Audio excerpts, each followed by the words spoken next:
Hey everybody, Christian from Treasure Town here, and today we're going to be unboxing a little over $3,000 of purchases that I recently made in the world, ancient, and metals, kind of exonumia space. Super excited with what I think has been a really good group of items, and so I'm going to be walking you through them, talking a little bit about the history behind each of them, and it's a good range of I actually already unboxed it. There's like some $30 or $20 items, and there's some that I paid over $1,000 that I literally forgot about and have been sitting with me for a long time. So I cannot wait to dive into this and see what's inside.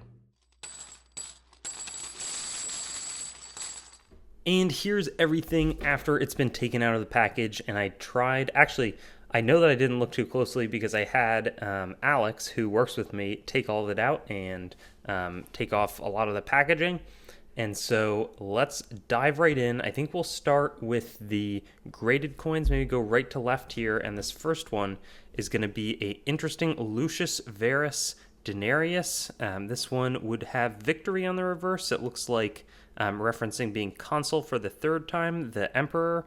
And so right here we have choice VF, so relatively good condition, and he would have been ruling alongside Marcus Aurelius, the famous Stoic philosopher who wrote Meditations. So definitely a better and tougher emperor in good shape. That's going to be a great start to this hunt. After that, we're going a little bit further back. This one is a Q Titius, like Pegasus probably. Whoa, the toning is awesome there. Fiery red and yellow toning on that Pegasus. This would have been the Roman Republic before Julius Caesar comes in about 45, 49 BC and consolidates power under himself. This is interesting because it's anonymous. Often they would have, like, being a moneyer would have been a good way early on to kind of establish yourself in the Roman Republic in kind of intro to politics. And so super nice looking, nice tone, sharp with some blue hues, but not specific to any moneyer. Then we're going to get into over here. It looks like we have some nice looking 5 kopecks, 1778 on that side, 1777 on that side. It's July 4th weekend, so a good independence year. It's crazy. A lot of these are basically as old as America, 1779 in that instance, but very sharp reflective surfaces. AU details is going to be the grade on that one. This one got a straight grade. It's a little unclear to me how, that one gets an XF40, 1774, and then this one's considered to be environmentally damaged. I don't know what's going on, 1771, and then a thin slab, 1769, but very interesting, mix, obviously, of world coins. That's some of the heavier stuff in this unboxing. Next up, we have some I think mixed ancient coins that have been graded. This one is well struck, a Ptolemy the First. He would have been one of Alexander the Great's generals who would have broken apart one of the Dioscuri after Alexander the Great's death, and he went off and founded the Ptolemaic Empire, which is more towards Egypt, and so, kind of in that area.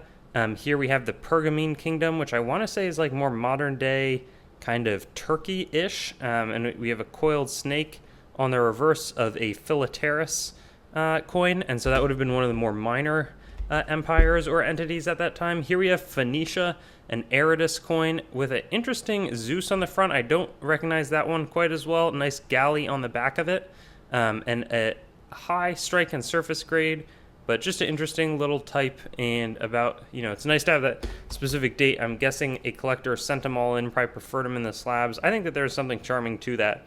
Here we have an Apollo on the front of an Ionia.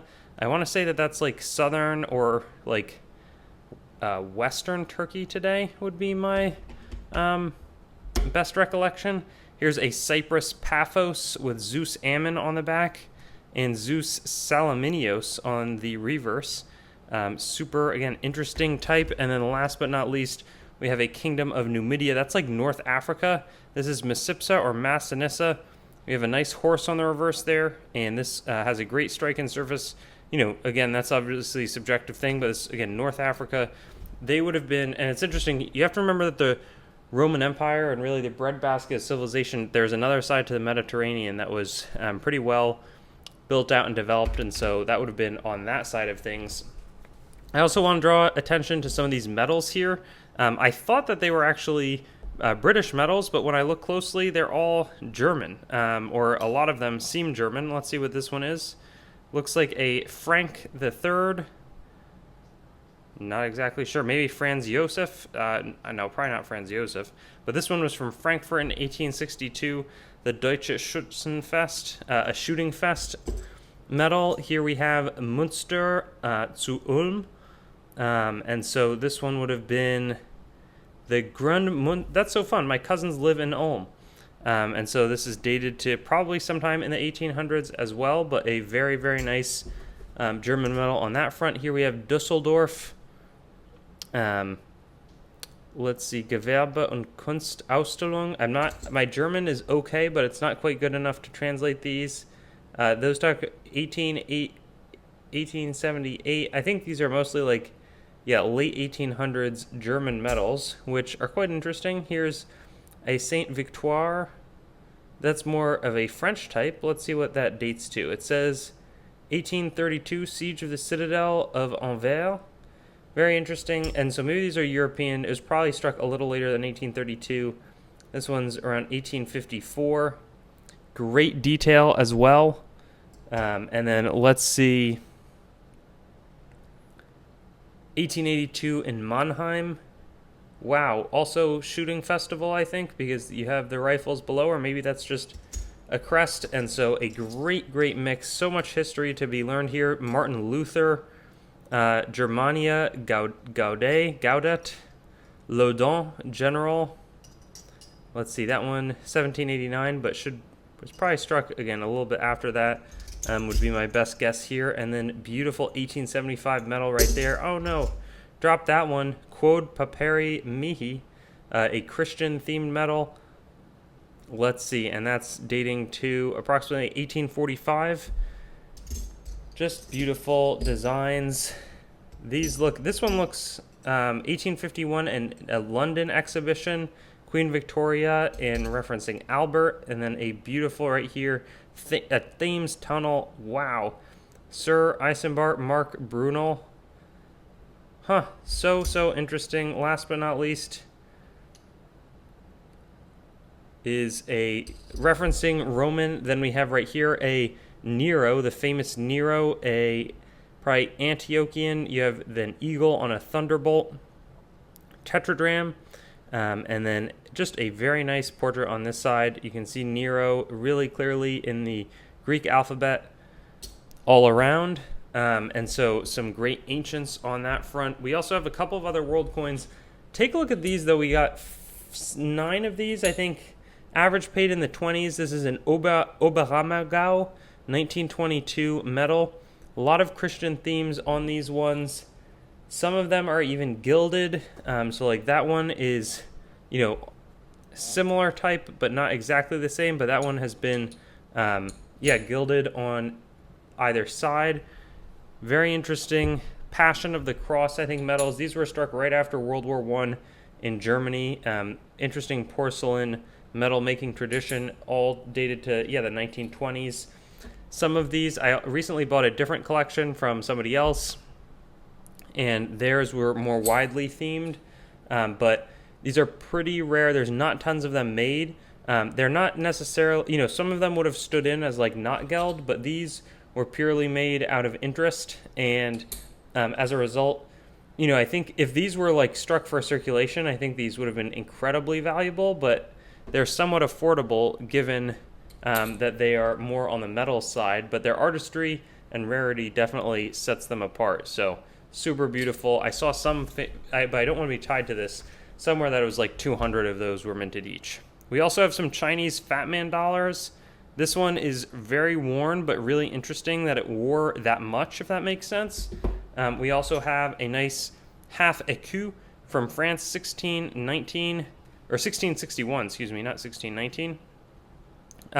9 would be, I think, the Ren Mint, if I remember correctly. It's one of the only ones that has a 9 or like a number as a mint mark. We also have right here a beautiful 1819 8 real, has been cleaned but dates back to Bolivia. There we see Potosi, San Luis Potosi Mint. Super fascinating. We've also got, let's see, a Mexican 1794 VF detail, a little bit of graffito. Let's see if we can find that. Maybe that's what's down there, but there would be a little scratching. Oh, maybe it's, I think, right there, engraving into the coin. Otherwise, very well struck and nice, good eye appeal coin. There's a 1787 of the earlier King Charles III. He spent a lot, supported us in the Revolutionary War. This guy was not viewed particularly positively, and wasn't that well respected by the Spanish government either. And so the empire struggled under his watch.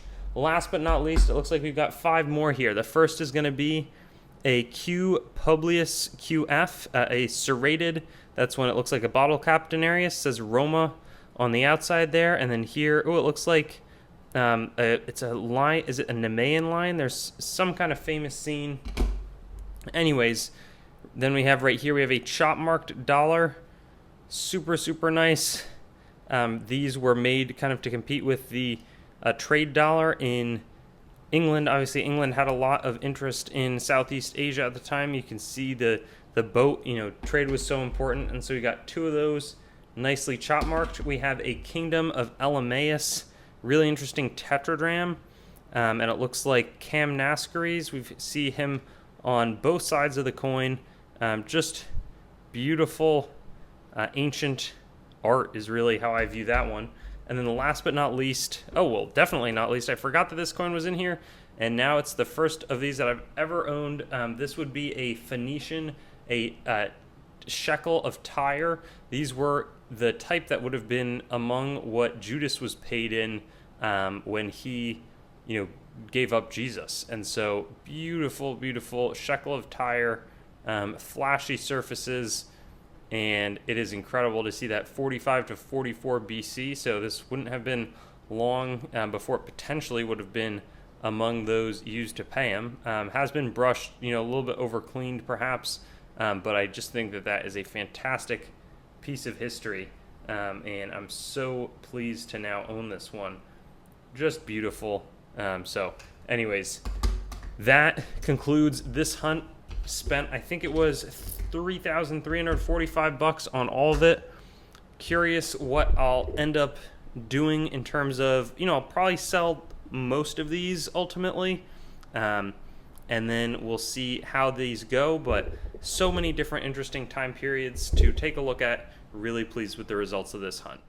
Thanks for watching the video. Make sure to head on over to treasuretown.com and sign up for our email list to stay up to date on everything that's happening, whether it's auction updates, exciting new inventory drops, coin collecting news, or general informational resources. Hope you enjoyed the video, and I'll see you on another one.